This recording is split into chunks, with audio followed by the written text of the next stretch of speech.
Hello everyone, welcome to all of you in ATM biology classes. आज के इस lecture में हम लोग जीवों में जनन चैप्टर से संबंधित ऑब्जेक्टिव क्वेश्चन का अध्ययन करेंगे। याद रखिएगा, ये क्वेश्चन बहुत ही ज़्यादा महत्वपूर्ण होगा और इसमें से अधिकतर मैक्सिमम क्वेश्चन ऐसा होगा जो आपके बिहार बोर्ड एग्जाम में पहले पूछा जा चुका है या फिर जिसके पूछने की संभावना बहुत अधिक है। ऐसे हम 100% तो नहीं कह सकते, लेकिन 80% संभावना है कि इसी से ये जो क्वेश्चन आज हम लोग पढ़ेंगे उसी से ही क्वेश्चन पूछा जाएगा। तो चलिए हम लोग देखते हैं पहला क्वेश्चन क्या। आप लोग कोशिश कीजिए कि कॉपी लेकर के बैठे और जो भी क्वेश्चन है उस सबको उतार ले। पहला क्वेश्चन है, ईस्ट में प्रजनन मुख्यतः किसके माध्यम से होता है। बताना है आप सबको, ईस्ट में जो प्रजनन की क्रिया होगा वो किसके माध्यम से होगा। बीएससीबी 2019 में पूछा गया है। तो इसमें जो प्रजनन की क्रिया होता है मुख्य रूप से वो मुकुलन विधि द्वारा होगा। तो इसका आंसर ए हो जाएगा। उसके बाद नेक्स्ट क्वेश्चन है, युग्मक सामान्यतः किस प्रकार के होते हैं। नेक्स्ट क्वेश्चन, युग्मक मुख्य सामान्यतः किस प्रकार के होते हैं, अर्थात युग्मक हैप्लॉइड होते हैं, डिप्लॉइड होते हैं, पॉलीप्लॉइड होते हैं या फिर नेलीप्लॉइड होते हैं। अर्थात हैप्लॉइड मीन्स एक गुणक होते हैं या फिर द्विगुणक होते हैं या फिर बहुगुणक होते हैं या फिर अगुणक होते हैं। तो इसमें से आपको चूज करना है।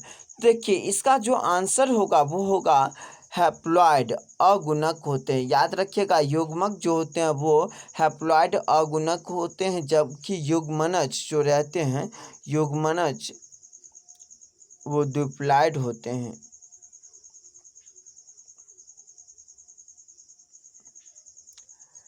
क्या याद रखना है कि युग्मक हैप्लॉइड अगुणक होते हैं, लेकिन जब युग्मनज की बात किया जाए तो युग्मनज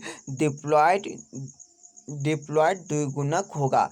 अब हम आपको बताते चले, अगर इससे पहले आप कहीं पर पढ़े हैं या नहीं पढ़े हैं हमें नहीं पता, लेकिन यदि आप पढ़े हैं तो पता होगा कि युग्मक का निर्माण मेल और फीमेल दोनों के बॉडी में होता है और ये अलग अलग प्रकार के होते हैं। लेकिन युग्मनज का निर्माण सिर्फ और सिर्फ फीमेल के बॉडी में ही होगा और इसके द्वारा नए बच्चे का निर्माण होगा। उसके बाद बिहार बोर्ड में और नीट जैसे एग्जाम में पूछे जाने वाला एक क्वेश्चन ये भी है कि जीवन की प्रथम कोशिका किसे कहते हैं। क्वेश्चन ध्यान से सुनिएगा, क्वेश्चन पूछा जाता है जीवन के प्रथम कोशिका किसे कहते हैं, तो उसका आंसर हो जाएगा युग्मनज।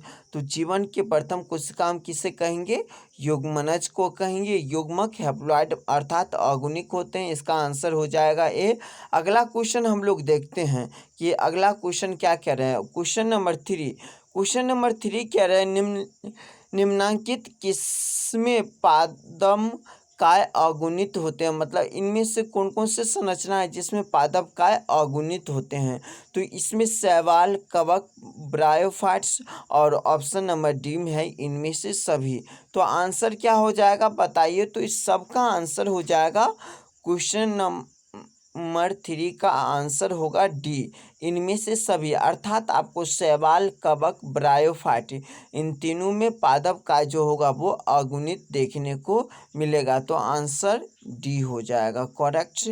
चलिए अगला क्वेश्चन हम लोग देखते हैं। क्वेश्चन नंबर 4, अदरक में कायिक परिवर्तन किसके द्वारा होता है। आपके बीएससीबी 2020 में पूछा गया क्वेश्चन है, अर्थात बिहार बोर्ड के 2020 में पूछा गया क्वेश्चन है कि अदरक में कायिक परिवर्तन किसके द्वारा होगा। ऑप्शन ए में राइजोम, ऑप्शन बी में जड़, सी में ट्यूबर, डी में बल्ब। बताइए आंसर क्या होगा। आंसर होगा इसका ए, राइजोम के द्वारा अदरक में कायिक परिवर्तन देखने को मिलता है। आंसर होगा ए। चलिए अगला क्वेश्चन, क्वेश्चन नंबर 5 है और क्वेश्चन नंबर 5 कह रहा है कंद किसका रूपांतरण है। कंद किसका रूपांतरण है। तो इसका क्या ऑप्शन नंबर ए दिया हुआ है, कली का, बी दिया हुआ है तना का, सी दिया हुआ है जड़ का और डी दिया हुआ है संचित जड़ का। तो आंसर हो जाएगा सी जड़ का, अर्थात कंड जड़ का रूपांतरण है। ये भी आप कह सकते हैं कि जड़ कंद से मिलकर जड़ का निर्माण होता है। तो कंद किसका रूपांतरण हो जाएगा? जोर से बोलना है, पूरे जोर से, जितना आपके पास दम है उतना पूरा दम लगा दीजिए और बताइए। तो कंद जड़ का रूपांतरण है। अगला क्वेश्चन, क्वेश्चन नंबर 6, और क्वेश्चन नंबर 6 क्या पूछ रहा है वो हम लोग देखते हैं। और ये कह रहा है कि क्वेश्चन नंबर 6 कह रहा है काजू निम्नांकित में से कैसा फल कहलाता है? BSCB 2019 में पूछा गया क्वेश्चन है कि काजू कैसा फल कहलाता है। ऑप्शन नंबर ए यथार्थ, बी बैरी, सी में नट, डी में सभी। तो काजू जो है उसको नट फल कहते हैं। कौन सा फल कहेंगे? तो काजू को नट फल कहेंगे। तो आंसर हो जाएगा सी। अगला क्वेश्चन हम लोग देखते हैं कि नेम्यूलस निर्माण किसके द्वारा होता है? BSCB 2019 में पूछा गया क्वेश्चन है। ऑप्शन ए है ईस्ट में, हाइड्रा में, सी है अमीबा में और डी है स्पंज में। आंसर हो जाएगा इसका डी स्पंज। तो इसका आंसर क्या होगा? डी स्पंज हो जाएगा। चलिए अगला क्वेश्चन हम देखते हैं। देखिए हम यहाँ पे स्पीड करा रहे हैं ताकि ये बहुत ही कम समय में ख़त्म हो जाए। जब आपको रिवाइज करना रहे तो उस समय आप आराम से इसको आसानी से देख सकते हैं। लेकिन आप लोग कोशिश कीजिए कि वीडियो को पॉज कीजिए और उसके बाद, अर्थात वीडियो को रोकिए और उसके बाद जो क्वेश्चन है उसको ऑप्शन के साथ उतारिए और साथ ही उसको आंसर बार बार इस क्वेश्चन को प्रैक्टिस करते रहिए, क्योंकि ये सब वैसा क्वेश्चन जो आपके प्रीवियस ईयर बिहार बोर्ड के एग्जाम में पूछा गया, अर्थात इसके पूछने की संभावना बहुत ही अधिक है। चलिए अगला क्वेश्चन देखते हैं। क्वेश्चन नंबर 8 कह रहा है कि 140 शुक्राणुओं के निर्माण में कितने अर्धसूत्री विभाजन की आवश्यकता होती है? ऑप्शन ए 140, बी में 31, सी में 30, डी में 32। तो इसका आंसर हो जाएगा बी 31, अर्थात 140 शुक्राणु के निर्माण में 124 शुक्राणुओं के निर्माण में 31 अर्धसूत्री विभाजन की आवश्यकता है। क्वेश्चन नंबर 9, ये बहुत ही ज़्यादा इम्पोर्टेंट क्वेश्चन जो आपको नीट जैसे एग्जाम में भी पूछा जाता है। 9 पूछ रहा है कि केंचुआ प्राणी है, केंचुआ जो प्राणी है वो कैसा है? एक लिंगी है, द्विलिंगी है या अलिंगी है या फिर नपुंसक है? तो क्या हो जाएगा इसका आंसर बताइएगा तो आप सब कि केंचुआ कैसे प्राणी है। तो केंचुआ हो जाएगा द्विलिंगी प्राणी, अर्थात इसमें नर और मादा दोनों अंग देखने को मिलेगा। तो द्विलिंगी हो जाएगा। चलिए क्वेश्चन नंबर 10 देखते हैं। क्वेश्चन नंबर 10 के रहा इनमें से कौन सा भाग अगुणित है? अर्थात इनमें से जो भी भाग हैप्लॉइड होगा उसको चूज करना पड़ेगा। ये आपके एनसीईआरटी का पॉइंट है और जितना भी क्वेश्चन अभी तक देखे वो सब एनसीईआरटी से, अर्थात यदि आप एनसीईआरटी सही ढंग से पढ़ते हैं तो ये आपको आराम से मिल जाएगा और आप इसे सही भी कर सकते हैं।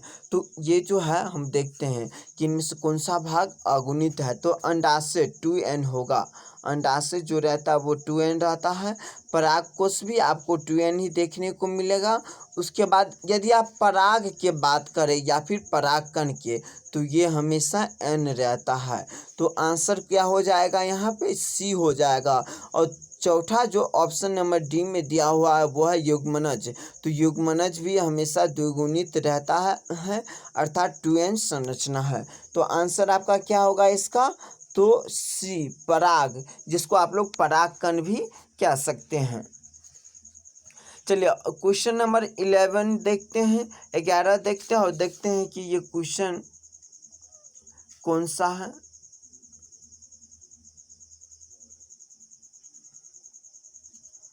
कह रहा है इनमें किसे बंगाल का आतंक कहा जाता है? बंगाल के आतंक किसे कहा गया है या फिर कहा जाता है, तो ये आप लोग को बताना है कि किसे कहेंगे। अगर आप लोग एनसीईआरटी पढ़े होंगे तो उसमें जाने होंगे कि बंगाल के आतंक किसी व्यक्ति को नहीं कहा जाता, न ही ब्रायो फिल्म को कहते हैं, न ही एगेब को कहते हैं और न ही केला को कहते हैं। हम कहते किससे बंगाल के आतंक, तो जलकुंभी को कहते हैं, क्योंकि ये बहुत ही तेज़ गति से जल में वृद्धि करते हैं और वहाँ पे उपस्थित ऑक्सीजन को खींच लेते हैं, जिसके वजह से जलीय जीव जंतु मर जाते हैं, मुख्यतः मछली। तो आंसर हमारा सही क्या हो जाएगा, हमारा आंसर सही होगा जलकुंभी। अगला क्वेश्चन नंबर 12 देखते हैं। इनमें क्या रहा है, इनमें कौन ठहरे हुए पानी में उगकर ऑक्सीजन खींच लेता है, तो इसे हम आपको यहाँ पर समझा ही दिए, 11 में बता ही दिए कि किसे, जिसको हम आप लोग बंगाल का आतंक कहते हैं, वही है जो ठहरे हुए पानी में उगकर ऑक्सीजन को खींच लेते हैं। तो आंसर हो जाएगा जलकुंभी। तो क्वेश्चन नंबर 12 का आंसर हो जाएगा ए, जलकुंभी। चलिए क्वेश्चन नंबर 13 देखते हैं कि वो क्या है। जब नर और मादा गेमीट में युग्मन होता है तब यह कहलाता है। कह रहा है कि नर और मादा गेमीट में जब युग्मन होगा, अर्थात नर और मादा युग्मक जब आपस में मिलते हैं तब उसे क्या कहेंगे, तो क्या उसे आप अलैंगिक प्रजनन कहिएगा? नो एंड नेवर, आप कभी भी इसे अलैंगिक प्रजनन नहीं कहिएगा। साथ ही उसे वर्धी प्रजनन भी नहीं कहिएगा, कायिक प्रवर्धन भी नहीं कहिएगा, और मुकुलन एक अलैंगिक प्रजनन के प्रकार है। अर्थात अलैंगिक प्रजनन नहीं हुआ तो अलैंगिक प्रजनन के प्रकार तो होगा नहीं, तो यहाँ से हमारा अलैंगिक प्रजनन भी नहीं होगा, मुकुलन भी नहीं होगा, और वर्धी कायिक मतलब कायिक परिवर्तन जो रहता है वो पेड़ पौधों में आपको देखने को मिलेगा, तो ये भी नहीं होगा। अर्थात हमारा आंसर जो हो जाएगा वो हो जाएगा बी, लैंगिक प्रजनन। अर्थात जब नर और मादा गेमीट में युग्मन होता है तब इसे लैंगिक प्रजनन कहते हैं। क्वेश्चन नंबर 13 का आंसर हो जाएगा बी। चलिए अब क्या रहा, मध्य चक्र मेंस्ट्रुअल साइकिल पाई जाती है। मेंस्ट्रुअल साइकिल किस में पाया जाएगा, सॉरी मध्य चक्र अर्थात ओस्ट्रस साइकिल पाई जाती है।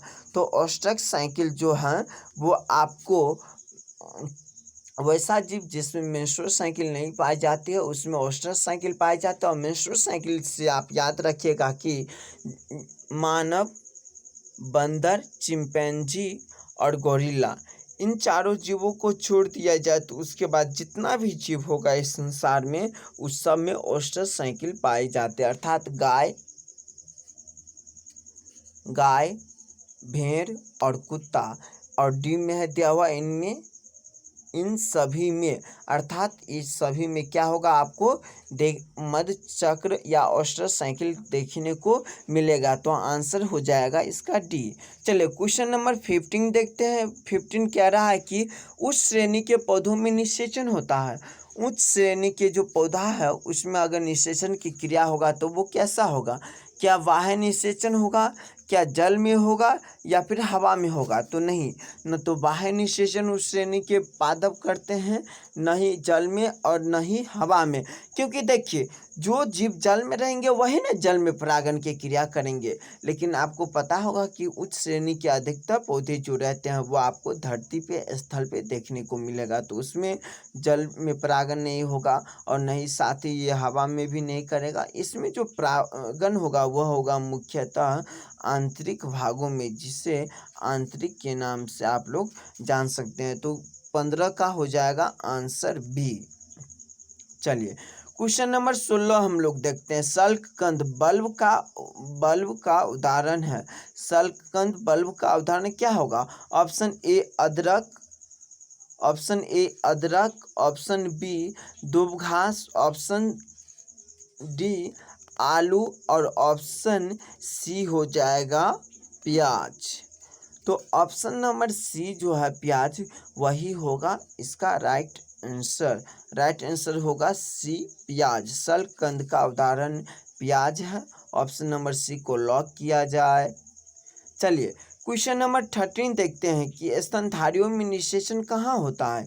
जो भी जीव स्तनधारी होते हैं उसमें जैसे मानव में निषेचन की क्रिया आपको कहाँ देखने को मिलेगा, तो स्तनधारियों में निषेचन की क्रिया आपको न तो अंडाशय में देखने को मिलेगा, न ही वशीय भाग में देखने को मिलेगा और नहीं गर्भाशय में। अगर आपको स्तनधारियों में निषेचन की क्रिया देखना है तो वो हो जाएगा फैलोपियन नली, जिसको आप लोग फैलोपियन ट्यूब के नाम से भी जान रहे थे। तो इसमें आपको निषेचन की क्रिया देखने को मिलेगा। चलिए क्वेश्चन नंबर 18 देखते हैं। क्वेश्चन नंबर 18 कह रहा है कि प्राकृतिक अनिषेक जनन पाया जाता है, इनमें से किन जीवों में प्राकृतिक अनिषेक जनन आपको देखने को मिलेगा। तो याद रखिएगा प्राकृतिक अनिषेक जनन की क्रिया आपको मधुमक्खी में देखने को मिलेगा। और ऑप्शन इसमें ऐसे दिया गया कि ए में मक्खी है, बी में मधुमक्खी है, सी में मच्छर और डी में इनमें सभी में। तो आंसर हो जाएगा इसका बी मधुमक्खी में, अर्थात प्राकृतिक अनिषेक जनन की क्रिया आपको मधुमक्खी में देखने को मिलेगा। अगला क्वेश्चन है द्विनिषेचन का परिणाम होता है, अर्थात जब द्विनिषेचन की क्रिया होती है तो उसके फलस्वरूप किस चीज़ का निर्माण होता है।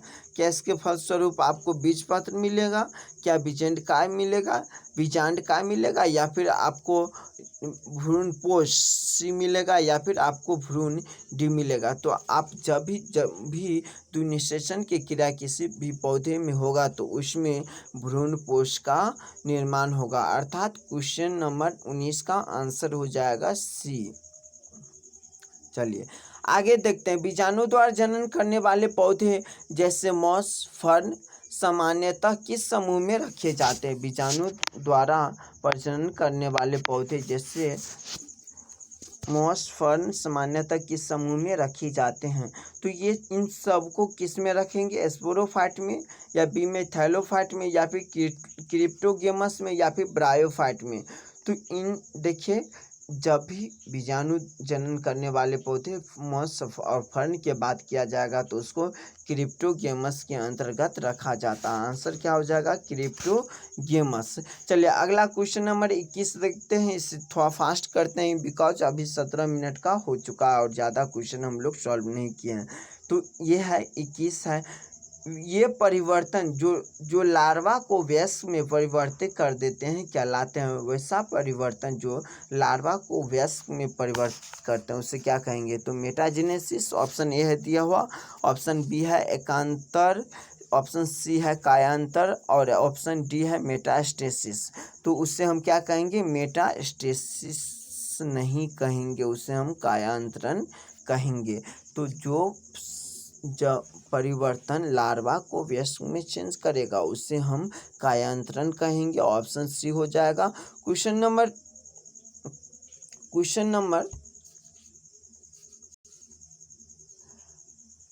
22 देख रहे हैं। भ्रूण में कितने क्रोमोसोम होते हैं। BSCB 2015 में पूछा गया कि भ्रूण में कितने क्रोमोसोम होते हैं। तो ऑप्शन ए हो जाएगा N, बी हो जाएगा 2N और सी हो जाएगा 3N और डी हो जाएगा A-N-B दोनों। तो आंसर हो जाएगा 3N। N 3N रहता है, न कि 1-2 करके मिल करके रहता है। चलिए क्वेश्चन नंबर हम लोग 23 देखते हैं। उसमें कह रहा है जब संतति की उत्पत्ति एकल जनक द्वारा होती है तब यह क्या कहलाता है। जब संतति की उत्पत्ति में एक ही जनक भाग लेते हैं, एक ही पेरेंट भाग लेते हैं, तो उस प्रक्रिया को हम क्या कहेंगे।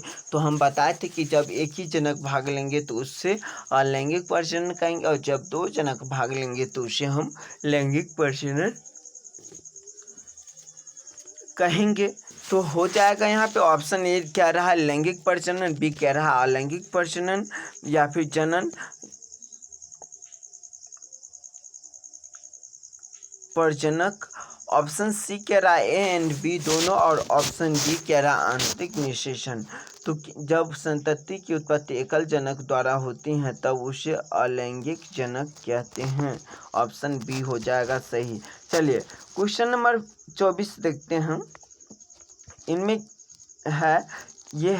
इनमें से कौन नर युग्मक से संयोजन कर भ्रूणपोष बनाता है। BSCB 2009 में पूछा गया है। क्वेश्चन है कि इनमें से कौन सा संरचना है जो युग्मनज नर युग्मक से संयोजन करते हैं, उसके फलस्वरूप भ्रूणकोश निर्माण करते हैं? ऑप्शन ए अनिषेचित अंड, बी में सहायक कोशिका, सी में एंटीपोडल्स और डी में द्वितीयक केंद्रक। तो आंसर हो जाएगा द्वितीयक केंद्रक, अर्थात नर युग्मक से संयोजन कर भ्रूणपोष द्वितीयक केंद्रक बनाते हैं। चलिए क्वेश्चन नंबर 25 देखते हैं। 25 है कि स्तनधारियों के शुक्राणु के मध्य भाग में पाया जाता है। तो स्तनधारी के हम लोग जब शुक्राणु बनाए थे तो उसमें देखे थे शुक्राणु जो था वो ऐसे संरचना था।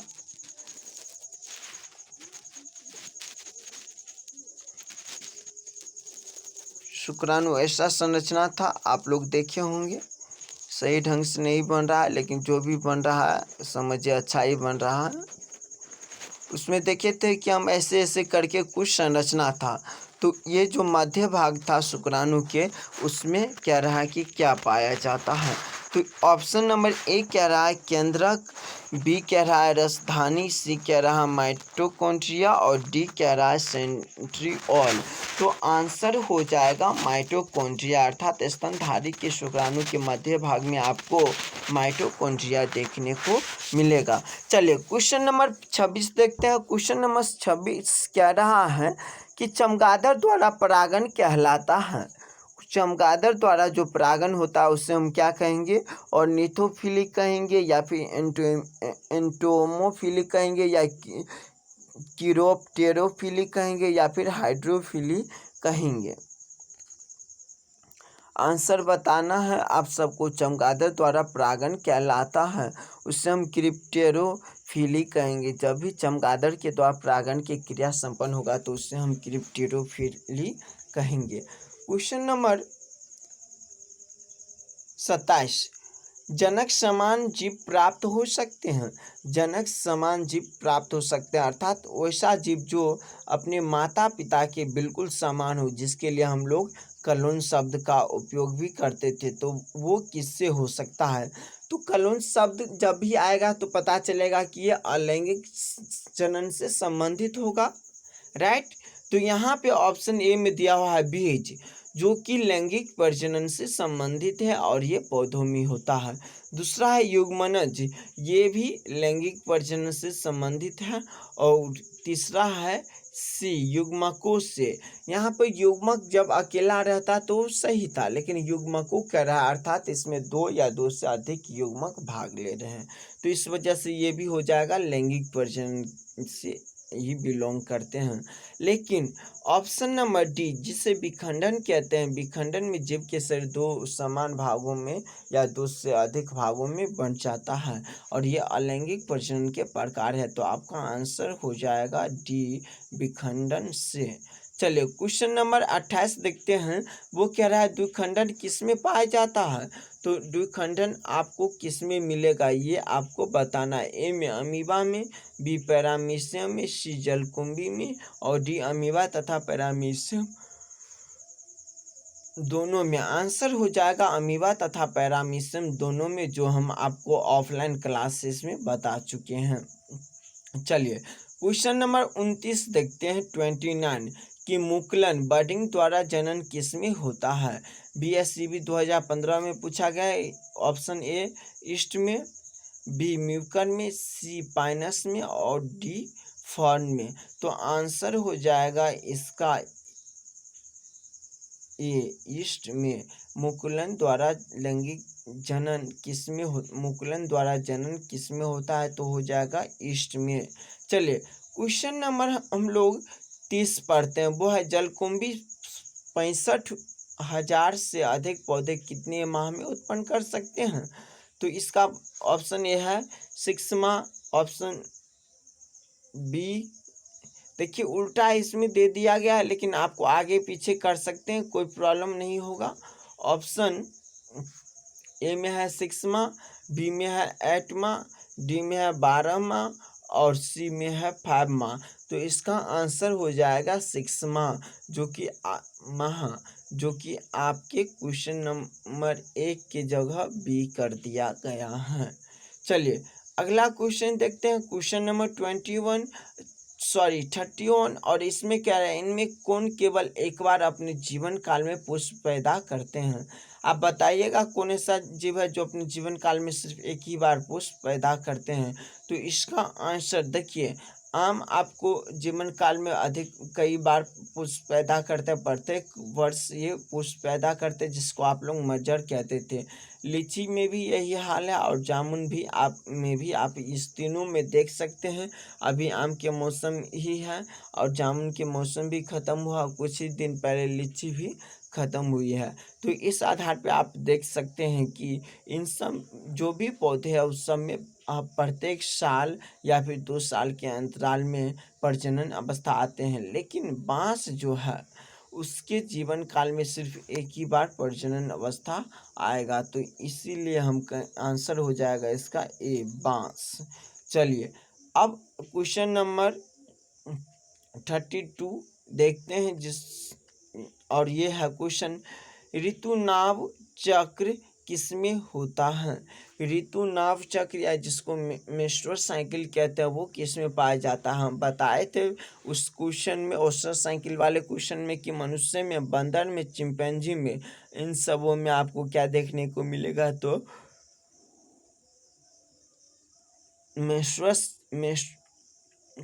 मेंस्ट्रुअल साइकिल या ऋतुनाव चक्र देखने को मिलेगा। तो ऑप्शन ए है, मनुष्य में, बी है, बंदर में, सी है, चिंपैंजी में, डी है इन सभी में। तो आंसर हो जाएगा डी। चलिए क्वेश्चन नंबर 33 देखते हैं। वो कह रहा, मनुष्य के युग्मकों में गुणसूत्र की संख्या होती है। मनुष्य के जो युग्मक होते हैं उसमें गुणसूत्र की संख्या कितनी होगी। तो इसमें ऑप्शन ए है 21, बी में है 44, ऐसे करके आगे पीछे कर दिया है, खैर कोई बात नहीं, आपको ए बी करके लिख सकते हैं। तो ए में समझिए कि आपका 21, बी में दिया हुआ है 23, सी में दिया हुआ है 44 और डी में दिया हुआ है 46। तो आप सभी जानते हैं और हम भी जानते हैं कि मनुष्य के युग्मकों में गुणसूत्र की संख्या 46 होती है, जिसमें से 2 सेक्स क्रोमोसोम और 44 ऑटोसोम होते हैं। जब सेक्स क्रोमोसोम पूछे तो 2 हो जाएगा और जोड़ों की बात करें तो 23 जोड़े में गुणसूत्र की संख्या पाई जाती है। Option number D is the correct. इनमें क्वेश्चन नंबर 34 क्या रहा है, इनमें से कौन अनपरजक प्राणी है। अब सुनिए, अनपरजक प्राणी किसे कहेंगे, वैसा जीव जो अंडे को उत्पन्न करते हैं उससे अनपरजक प्राणी कहेंगे। जैसे कुछ मछलियाँ आपको अनपरजक देखने को मिल जाएगी, इसी तरह बहुत सारे जीव है जो अनपरजक हैं।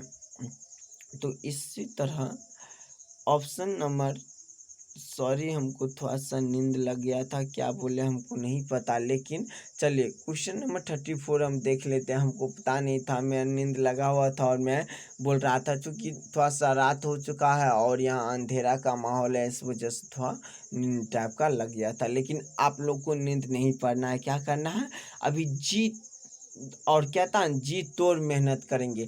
आप इतना मेहनत कीजिए, आप इतना मेहनत कीजिए कि आपका जी क्या हो जाए, टूट करके गिर जाए और उसके बाद आपको बोलने में भी प्रॉब्लम हो जाए। इतना मेहनत कीजिए, लेकिन किस में, तो झगड़ा करने में नहीं, गाली देने में नहीं, आपको पढ़ाई में इतना मेहनत करना है। तो क्वेश्चन नंबर 34 को हम फिर से देख लेते हैं। वो कह रहा है, इनमें कौन अनपरजक प्राणी है। ऑप्शन ए मुर्गी, बी सांप, सी मगरमच्छ और डी इनमें सभी। आपको एक बात पता है, तो मैं मतलब ऐसे कह सकते हैं कि मेरे नींद लगा हुआ था, मैं सोने वाला था, लेकिन मेरे मुंह से बक बक बक बक करके कुछ भी निकल रहा था, पता नहीं क्या निकला। जब वीडियो रिकॉर्ड हो जाएगा तो उसके बाद हम देखेंगे कि उसमें से क्या ऐसा कोई वर्ड तो नहीं बोलते हैं जो इससे संबंधित नहीं है, या फिर इससे मतलब ये वो सही वर्ड नहीं था। अगर ऐसा कोई वर्ड होगा तो उससे हम चेंज कर देंगे। चलिए, और ऐसा हम गलती कभी नहीं करेंगे। और इसीलिए आप लोग को अगर ऐसे क्लास करना है तो आप लोग 12 बजे 12 बजे दिन से प्रत्येक दिन आपको इसी तरह के क्वेश्चन मिलेगा, जहाँ पे जिसके द्वारा आप लोग ऑब्जेक्टिव की तैयारी कर सकते हैं। चलिए, तो इसका आंसर हो जाएगा ऑप्शन नंबर डी, इनमें सभी। चलिए, क्वेश्चन नंबर 35 देखते हैं, 35 देखते हैं। क्या रहे हैं? जब निषेचन जीव के शरीर के बाहर होता है तब उसे कहते हैं। जब निषेचन जीव के शरीर के बाहर होता है तो उसे क्या कहेंगे? तो उसे हम बाह्य निषेचन कहेंगे। बाह्य निषेचन की परिभाषा यही रहता है कि जब निषेचन की क्रिया जीव के शरीर के बाहर संपन्न होता है तो उसे बाह्य निषेचन कहते हैं। तो आंसर यही आपको सही हो जाएगा। ऑप्शन नंबर बी ए कह रहा बाह्य निषेचन, बी कह रहा अनिषेक जनन, सी कह रहा आंतरिक निषेचन और डी कह रहा इनमें से कोई नहीं। तो आंसर हो जाएगा बाह्य निषेचन। जीव के शरीर के बाहर होगा तो उसे हम बाह्य निषेचन कहेंगे। आंसर ए हो जाएगा करेक्ट। चलिए, क्वेश्चन नंबर हम लोग 36 देखते हैं। वो क्या रहा है कि युग्मक स्थानांतरण हो सकता है। ये जो नर और मादा का जो युग्मक होते हैं वो किस माध्यम के द्वारा एक जगह से दूसरे जगह जा सकते हैं, तो बताना है आप लोग को। ऑप्शन ए कह रहा है जल द्वारा, बी कह रहा है वायु द्वारा, सी कह रहा है हवा द्वारा, डी कह रहा है इन सभी द्वारा। तो आंसर क्या हो जाएगा? युग्मक स्थानांतरण हो सकता है जल द्वारा भी, वायु द्वारा भी हो सकता है और हवा द्वारा भी हो सकता है। तो आंसर आपका सही हो जाएगा ऑप्शन नंबर डी। चलिए, अगला क्वेश्चन हम लोग देख लेते हैं। अगला क्वेश्चन है, निम्न में से किसमें बाह्य निषेचन होता है? निषेचन की क्रिया बाह्य किसमें होता है? और इसमें हम लोग देखे थे कि वैसा जीव जिसमें निषेचन की क्रिया शरीर से बाहर होते हैं उसे बाह्य निषेचन कहते हैं।